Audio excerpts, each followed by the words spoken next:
Greetings,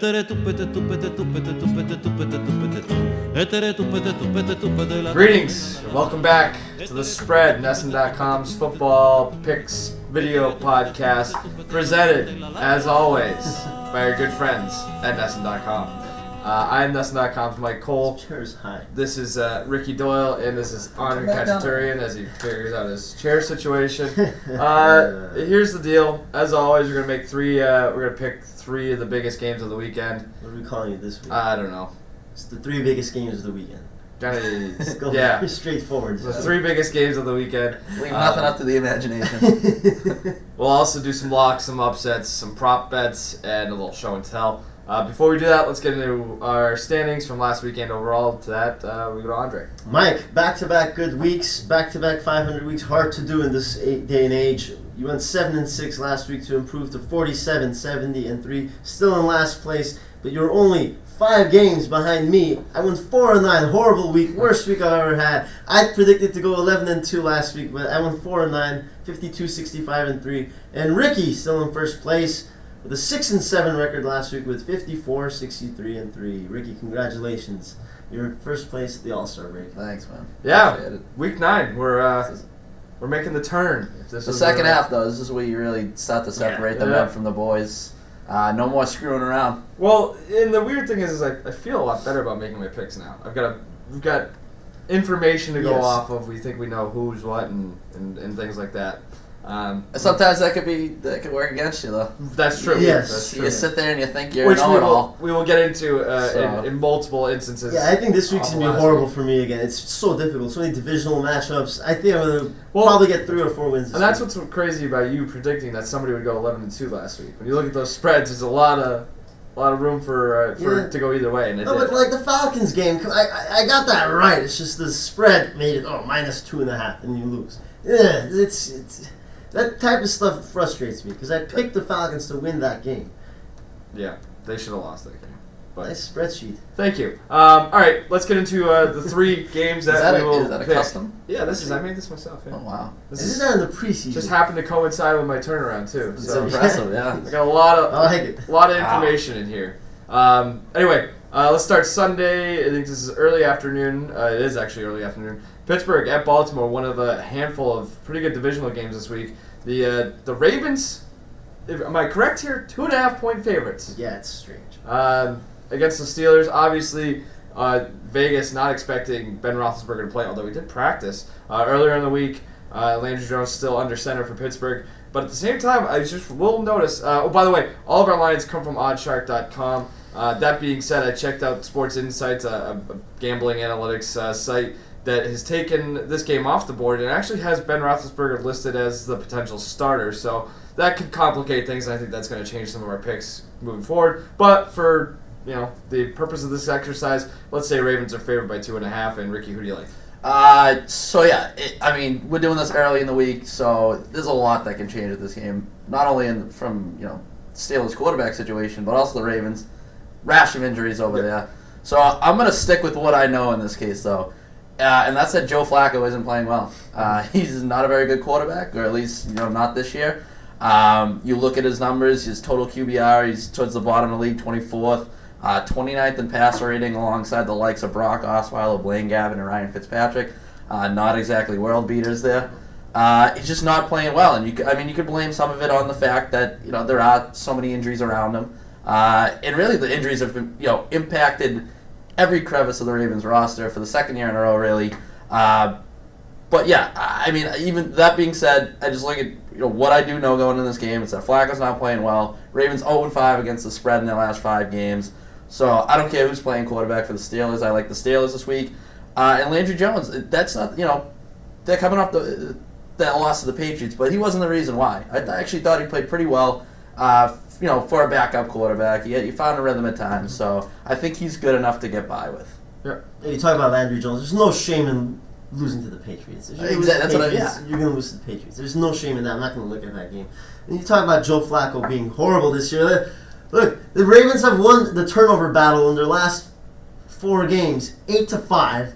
But they've still lost, all 4 of those games, right? Yeah, they've lost all those games, and they've won the turnover battle. What does that tell you? Joe Flacco is really, really bad. I don't think they have that much of a quarterback advantage if Landry Jones plays. I think they're pretty much even, if you tell me the truth, to be honest with you.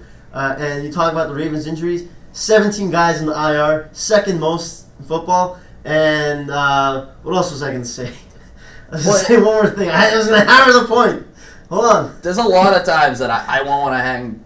I don't want to put too much stock into injuries. Not that I don't want to put any stock in them, but I don't want to blame injuries for a lot of things. But with the Ravens, it's just a completely different ballgame because of just the pure volume of them. And like I said, it's just it's like every way you look too. Yep. On both sides of the ball. So it's not exactly like you're average on the defensive side, but you have this elite offense. You might be able to some strong suit that you can kind of hang your hat on. There's really nothing with them.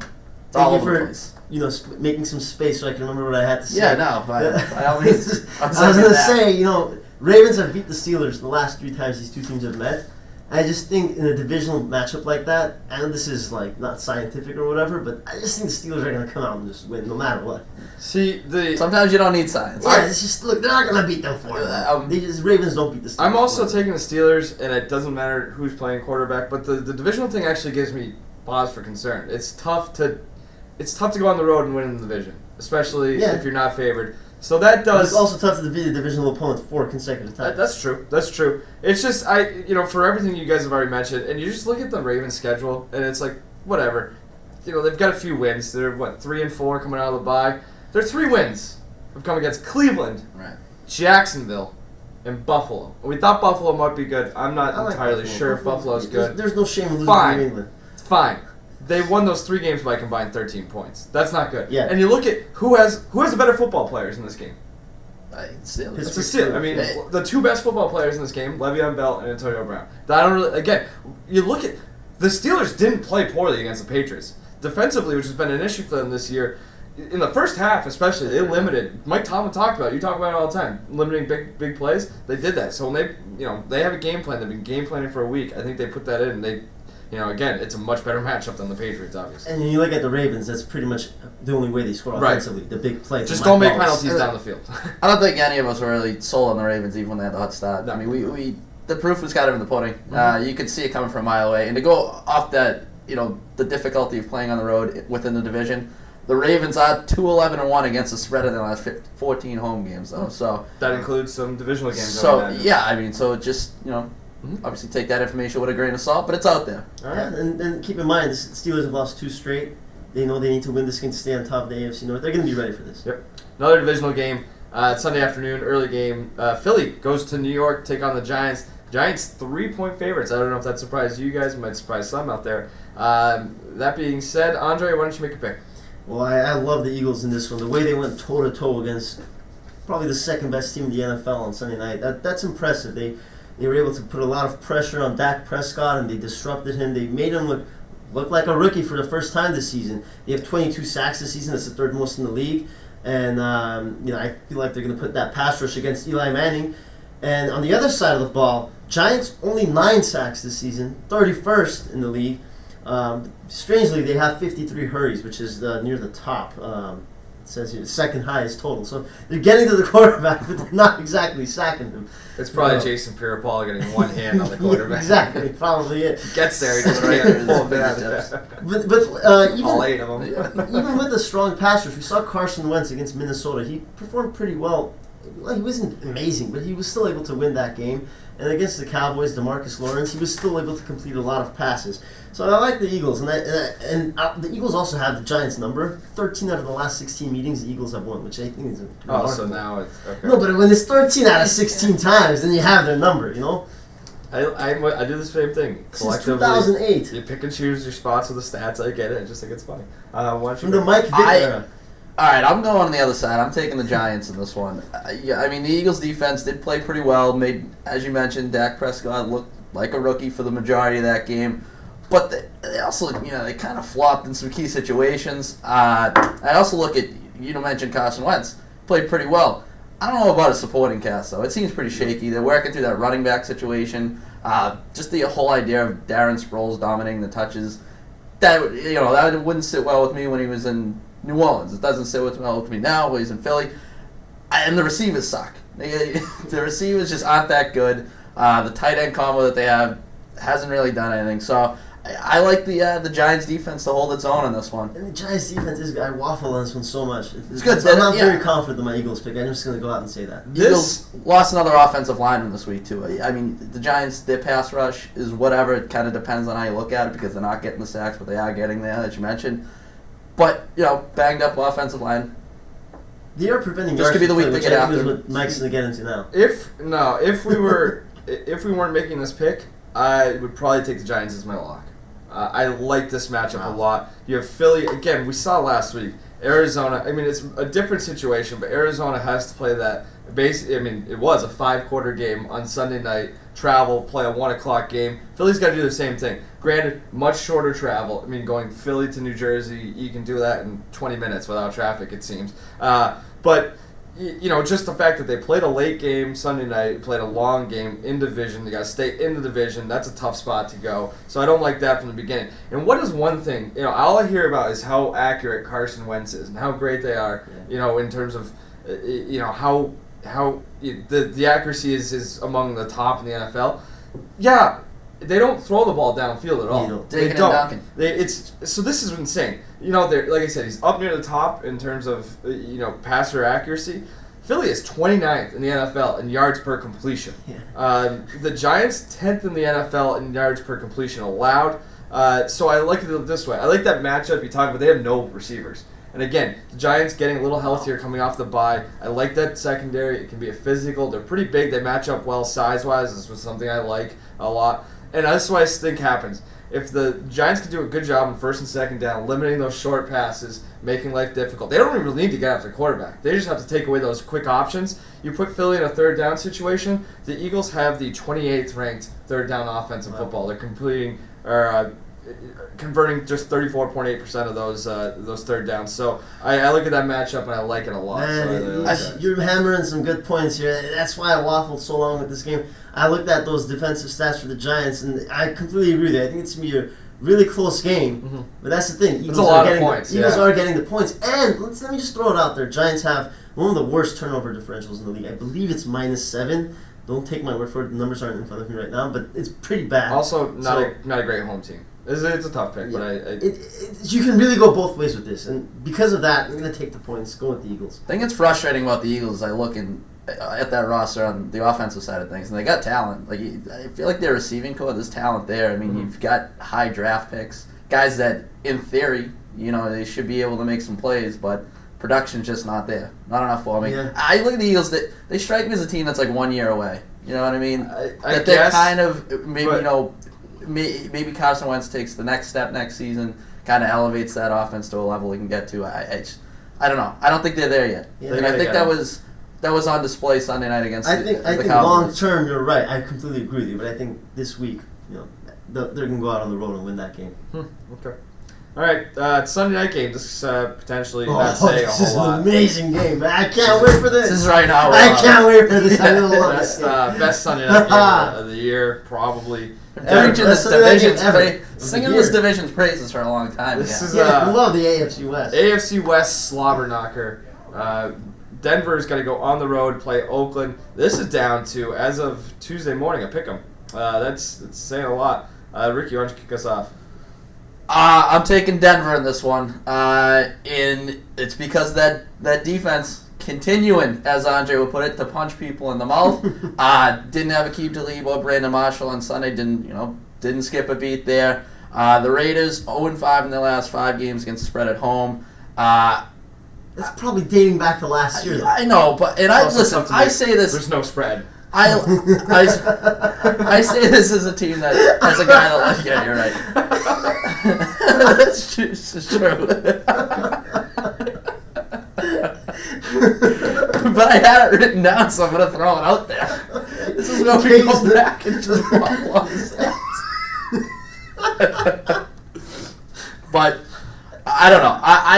I'm taking the defense in a game that's ultimately when it's a explosive offense versus an explosive defense. I always err on the side of the defense, and if it's a pick'em, I don't know. I think the Broncos right now, it's the Patriots and everybody else, obviously, in the AFC, but I still look at the Broncos and look at them as the biggest threat in the AFC. if anybody's preventing the Patriots from getting back to the Super Bowl, it's not. If any team is preventing the Patriots to get back to the Super Bowl, it's the Oakland Raiders. Let me tell you something about the Oakland Raiders. They have the MVP candidate. They're first half MVP. I know I laughed at you for this, but he is the first half MVP. Derek Carr is an incredible player. And if there's one guy who's going to be able to move the ball downfield against that Denver defense, it's kind of banged up. You mentioned he had a couple injuries last game. It's going to be Derek Carr. Let me tell you, on the other side of the ball, the Raiders allowed a lot of yards. Most yards per play in football. It's horrible, but so it's like, how are they 6-2? Well, they force turnovers, and they're going to make Trevor Siemian force turnovers. You think Trevor Siemian's not going to throw any interceptions in this game? Absolutely he is. Reggie Nelson's making an impact on this Raiders defense.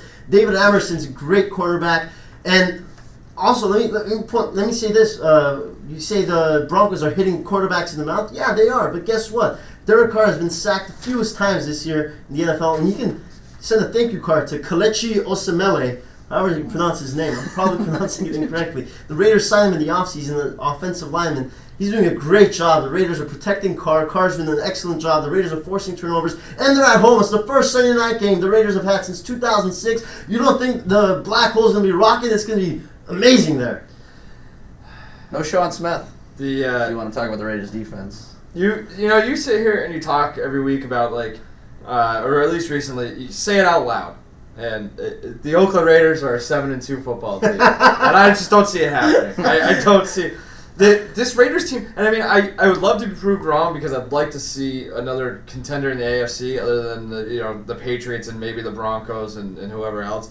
So I would like to see Oakland win, but it just seems like a team that doesn't really do well with success. They haven't learned how to win consistently yet. I'm not ready to make it, say that they're going to come out and win a game against the defending Super Bowl champions this week. So I'm taking the Broncos as well. You mentioned Talib. It looks like he's going to be back. Even if he's not, they have so much depth in that secondary. Oh, yeah. It's incredible. They did some really impressive things against a Chargers team that was flying high coming into that game last week. I think they get a score on defense here, or at least a turnover that puts them in a position to score. They have some injuries. I like what's his face, Janovich, the fullback. If he's healthy, I think he kind of makes a big difference for Denver. He's one of the best fullbacks in football. The guy pays away. That's something I would say. Come on. What are you saying? For a running backfield that's having issues. Fine. When he plows away here, make fun of me all you want, but this guy's getting... I've been doing some research. They love him in Denver, making claims that he's one of the best fullbacks in football. I don't care that there's like 6 fullbacks in football. He's one of the best. And also, whatever reason we talked about the fact that the Raiders kind of struggle at home, maybe you look at that Denver defense. Can they travel? Can they go take on some good receivers on a grass turf? Yeah, they can because they play on grass at home. Derek Carr in his career, I think this is 3 starts, maybe 4 against. I should look that up. Against Denver, 57% completion percentage, 6 touchdowns, 4 interceptions, 72 rating. He's averaging just 4.86 yards per attempt. You go back to last year, the highest single game total in yards that either Amari Cooper or Michael Crabtree had against Denver, 54. And then that second game that they played, they held Amari Cooper catchless with 8 targets. So I think that secondary roughs those guys up, makes life miserable. That running game I'm not really impressed with. I think this is a low-scoring game, and I like Denver to win. Yeah, but that was in the past. Okay. Now, we're in the now. First, what are you, Mark McGuire? How many stats did you I'm here to talk about the past. I know, but it's the first Sunday Night Football game in Oakland in a long time, more than 10 years, because the last Sunday Night Football game they had was... Would you say that 10 years is in the past? Yeah, but those fans are going to be jacked up. Who cares? Are the fans playing? Is there something I'm missing? This is one of those games. Are they getting a few reps? Look, I can't believe you guys are putting so much faith into Trevor Siemian to go out and dominate this game against a defense that is ruthless in terms of if I had to make forcing turnovers. They just force turnovers left and right. If I'm laying points here, I'm much more weary of that because Trevor Siemian stinks, especially without a running game. And again, they are without C.J. Anderson. Devontae Booker is hurt too now. So I don't know how exactly they're going to score points, but I like that defense to put them in a position to score points. Denver does force turnovers as well, but I'm going to take the better quarterback in this one. I'm going to take the better offensive line in this one. Well, listen, I love Derek Carr, obviously, he's so good, as we alluded to at the beginning of the season, but coming out of this game last week too, those numbers are inflated a lot by the fact that they were playing that Bucs defense. The defense sucks. Bucs suck. Bucs do suck. And they don't get after the quarterback. The Broncos get after the quarterback. He's done it all year, though. Numbers They've also played some inflated. soft defenses. Numbers also inflated by the fact that they had 22 penalties. So it's like That's another thing. You're negating play, Maybe putting it yourself would in probably longer. Listen, not once did I come out and say, "Oh, Derek Carr threw 500 yards against the Bucs, and that's why they're going to beat the Broncos." I never not be said putting that. enough stock in the whole penalties thing because you mentioned the fans are going to be jacked up and all this, a lot of emotion. They could lose it right out of the gate by committing all these penalties. I don't want to liken them to the Bills when they wanted to break the fan noise thing last year against the Patriots. But there could be a similar element. See, I see something. I feel like there's no way you can have 22 penalties again next week. I think that not that's. that. Not that I know, but I think it kind of. But I could see, a lack of discipline ultimately. Because for the reason that you mentioned, it is still the Raiders. Yep, they're not a team. Uncharted waters. So. Yep, correct. All right, it's the narrative. We gotta go with the narrative. We gotta move. I know you're looking up your Derek Carr stuff. 0 interceptions last game. Great. Wow, great. Listen, I like the guy. I'm not gonna picks. Locks and upsets. Start with locks this week. Andre, why don't you kick it off? Locks, Dallas Cowboys over the Cleveland Browns. This is the Andre Bowl. This is definitely the Andre Bowl. We were saying the other day, you're just gonna spontaneously combust on it. Head's gonna explode. Well, Cody Kessler might not play, so Head spinning. they might be going with Josh McCown, which is interesting because Josh McCown was almost a Dallas Cowboy in the offseason. The Cowboys were trying to acquire him when Tony Romo went down, but now here they are with Dak Prescott, and what did I write here with the Cowboys? The Browns allow 4.8 yards rushing yards per attempt, and you know how good the Dallas rushing attack is. So I think Ezekiel Elliott is going to be very well fed in this game. Yeah, a lot of yards for him, probably a couple touchdowns. I think Dallas will just probably possess the ball for 40 minutes in this game. I am scared of a backdoor cover though. I smell very scared of a backdoor cover.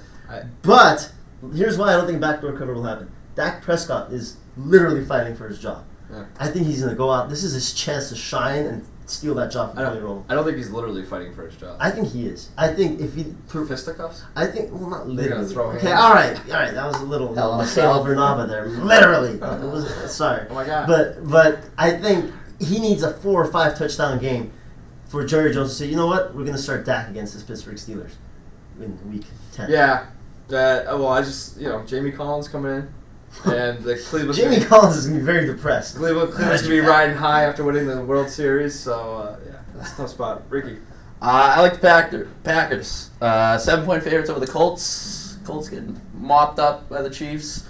That offensive line still in shambles. They looked like they were showing signs of improvement. That ultimately wasn't the case this past week.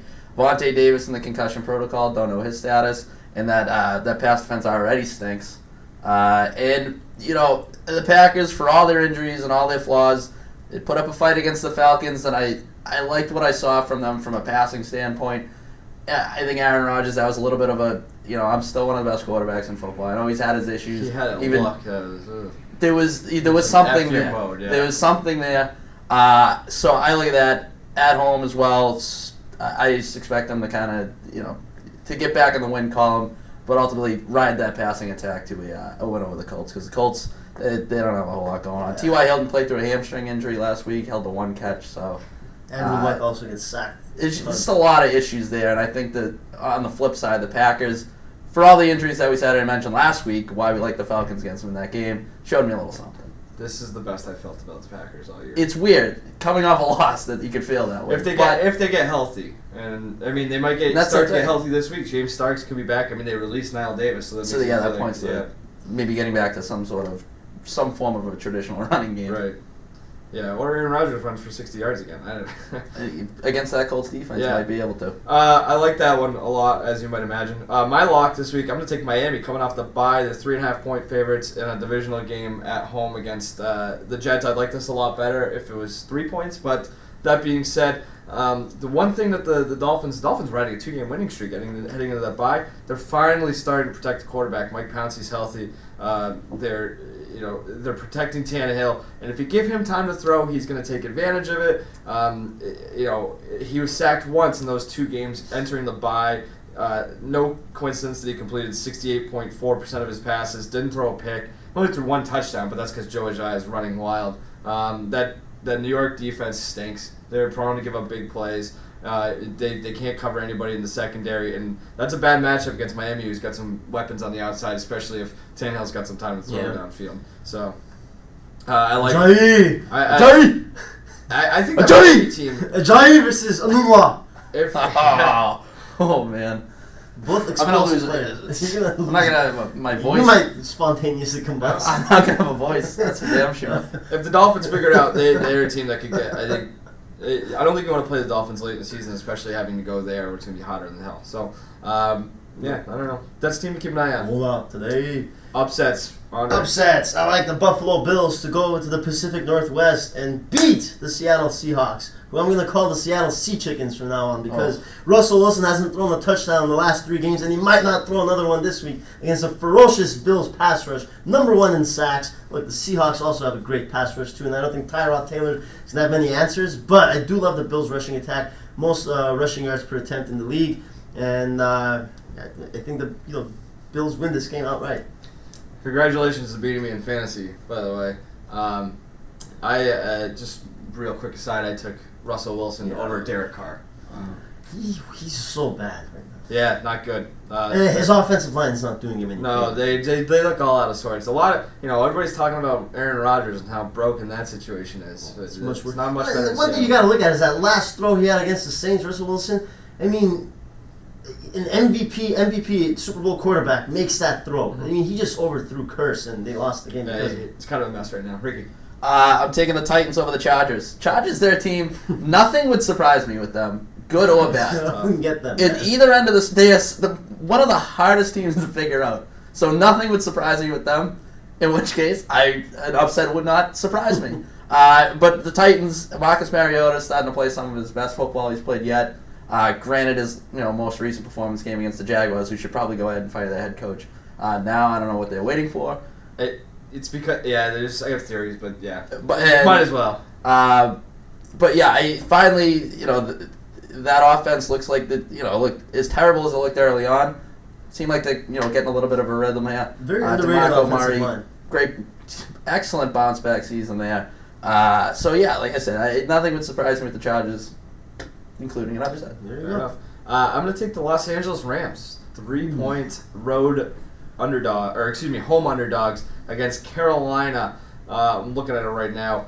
81% of the bets already coming in on Carolina. So that tells me there's some good value in this pick. I ran the numbers. You guys saw my spreadsheets. Yeah. I think that this is a good value matchup. And I think if Los Angeles covers, I think they win outright. So I'm going to take the Rams here. I think they got to give the ball to Jared Goff, and I think if they do that, that kind of gives the team a shot in the arm, kind of gets back to the basics a little bit. Maybe they try to establish that run game. That defense, they're coming off a bye. They're getting healthy. They were kind of banged up entering that bye. Didn't look as good as they did earlier in the season. You take away that Buffalo game, they play a lot better defensively at home, as most teams do. And even that Buffalo game, there was there was a pick six, there was a turnover around midfield that kind of sways the numbers. And Carolina probably a little bit overvalued. They took advantage of that's shame on us for not seeing the vulnerability of the Cardinals last week. It's going to be a little bit different situation going on the road to play a Los Angeles team that's waiting coming out of the bye. So I think there's just a lot of value in that pick. And again, I'm not totally sold on the Panthers after 1 week against a team that was in a bad spot. So I like it. All right, let's do prop bets, Ricky. All right, Or so parlays or whatever. Yeah, I get a parlay going here. I actually like the Panthers in this game, so I guess I'll start with that one. There you go. Because I am buying into the narrative that maybe last week gives them a little bit of a shot in the arm, at least for a few weeks there. I also, I mentioned my lock. I always take my locks, so I like the Packers. I also like that to be a shootout over 54. Total's gone over in 4 of Indy's last 5 games, 6 of Indy's last 7 games on the road. That's Two crazy. teams that just... Obviously, that game just screams shootout to me. You'd think that Vegas would figure that out. So, that's weird. 54, that seems reasonable. I also like the Falcons and the Bucks to go over in their game, 51.5. I touched on the Bucks and the fact that their defense is That could be a little messy, and obviously going up against that. That's a Thursday night game I can kind of jump on board with. Unless it's be, remember Falcons Bucks a few years ago? It was like it could be a mess. 55-0. The Falcons Bucks. I'll look it up after. Sorry. But yeah, so I like big proponent of points. So. You know what I've looked into lately is doing parlays with big favorites, just the regular money line. Combine a few. now you're talking. I love it. So this week I have the Cowboys over Cleveland, Green Bay over Indianapolis, and the Saints over San Francisco. San Francisco is probably the worst team in the league. They are the worst team in the league. They just stink. What's their Boring team. differential is in the last 6 games is like, I wrote it down somewhere. I forget. They're bad. So I like those 3 teams as a parlay: Cowboys, Packers, and Saints. And I also like the over on the Packers-Colts game. That's just Andrew Luck and Aaron Rodgers shootout. Love it. Interesting. Every game with the Colts this season has just been off the charts. Exactly. From a point standpoint. I don't have a specific bet here, so it's a little lazy on my part. But again, they're not out yet. We gotta wait till later in the week for specific player-related props to come out. But this is your new thing. This is my new endeavor. Just cleaning up on player props, and I like anything, the over on anything Aaron Rodgers related this week. Whether it's completions, what is it probably going to be around 26, 27? I'll take the over. Passing yards, it's going to be right around, it was 290 last week. It's probably going to be around 300 this week. I'll take the over. Passing touchdowns, maybe 2.5. I'm taking the over. Rushing yards, screw it. What are they going to give me, 35? After he ran for 60, I'll take the over. Again, this offense is starting to simplify things, kind of figure it out, and it doesn't hurt that they're going up against bad defenses. You talked about how bad Indianapolis was. We saw how good he was on the road last week against Atlanta. 67-94, 572 yards, 7 touchdowns, 0 interceptions his last 2 games, 111.7 passer rating in those 2 games. I like everything and anything with Aaron Rodgers player prop bets this week. So, all right. That division's going to get awfully interesting. Yes, because it is. The Vikings' flaws are being exposed. Well, and I also liked, I forget what it was. I looked it up real quick. I already forget. Maybe they get a little wager on the Packers to win the North. Yeah, why not? And the value is perfect segue, because that's exactly where I'm going in with my show and tell. All right. My show and tell this week. What do we got, a magic trick lined up? Got a hammer? Is there a ball under there? You got a nail. And this is the coffin. And I'm putting the nail in the coffin for the Minnesota Vikings. I think they are done. Let me tell you why. Every year we have this one team that just comes out in the hot start and they just fade away. The Vikings are that. Falcons last year. Vikings this year. Look, offensively, what is that? What was that yesterday? What was that the week before? Even in the weeks where they've won, they've gotten a lot of help from their defense, giving them great field position and even getting defensive touchdowns. At one point of the season, 4 out of their 13 touchdowns had been on defensive or special teams touchdowns. That's almost a third.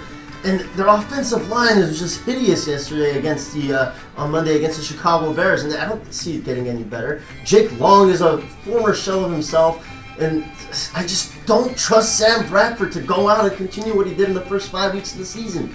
They can't run the ball. Matt Asiata might as well just be Asiago cheese. He's just sitting there like Asiago cheese, and he stinks. Asiago cheese is very olfactory. Pungent. But yeah, it's not very good. So, hammering the nail in the coffin. See you later, Vikings. All right, I'm not burying anyone, but I'm bringing in some toilet paper because I'm getting real sick and tired of NFL kickers crapping themselves week after week. 1 week after that debacle between the Cardinals and the Seahawks, we had more terrible kicking this week. You just look across the league, Dustin Hopkins, Sebastian Janikowski, Mike Nugent, the dude from Tampa there who was sucking. Wow! Yeah, him. I like he's made a kick all year. It's just, it's starting to offend me, to be quite honest with you. So they're gonna keep crapping themselves. You're gonna toss them a little TP and hope they can clean up their act. That's just an illusion. I looked at the other day. 84% of kicks have gone in this year. 84% but it's of just kicks bad went in last year. 84% of kicks went in 2014. It's just an illusion. I think you're 100% wrong. It's happening in key spots where it shouldn't be. Maybe it's the key spot thing, but overall, kicks. And there's something to that. There's something to the clutch factor when you're a kicker. Or in overtime. If I'm employing you, you better be kicking. You better be splitting the uprights at the end of the game, Chief. Let's see what he's doing right now. There we go. This is a headset. I was supposed to bring in headphones, but I forgot them at my desk. So it's a headset. It's for the. Let's just pretend there's another one. Yeah, or it's maybe mind control, whatever. This is for Bill Belichick and New England Patriots. Pretend, again, that there's headphones here to block out the noise. You look more like Bill Belichick. Well, now I'm Bill Belichick, and I'm trying to tell my team or manipulate them. This is like a magical headset that he can like brainwash these guys to ignore the noise. There's going to be a lot of talk said. Some uncharacteristic responses already out of the Patriots. I'm looking forward to see what they say on Wednesday. The whole, trading one of your best defensive players for effectively a mid-round compensatory draft pick seems a little weird on the outside. Yeah. But again, Bill Belichick's smarter than all of us when it comes to that. So I guess got to kind of see how it plays out. But I tell you what, if they lose a game in the playoffs because they can't rush the passer, and Chandler Jones is in Arizona and Jamie Collins is in Cleveland, it's not going to look good for your boy Bill Belichick. So. You'll have to hammer the coffin, nail in the coffin. Yep. I'm with you. Another thing about that trade is, I'm tired of the spin coming out of Foxborough of like people down there defending everything that it's unfair to criticize a Belichick move. This one, it seems I'm criticizing it. You know what I mean? It makes zero sense on the surface. Ultimately, it might work out. These things tend to work out in New England's favor. But to sit there and say you can't criticize a Belichick move is just. Yeah, it also helps that everybody stinks in the AFC and people keep getting hurt. It's all coming up Patriots once again. One last pick before we And go. they also still have, when you still have the greatest quarterback of all Correct. time leading your offense, and sometimes you can get rid of a Pro Bowl linebacker. One last pick before we go. Cubs, Indians. Indians. By the time this gets on the internet, the World Series will be over. Indians. I like Indians as well. See you later, guys. Be the judge. Bye, guys.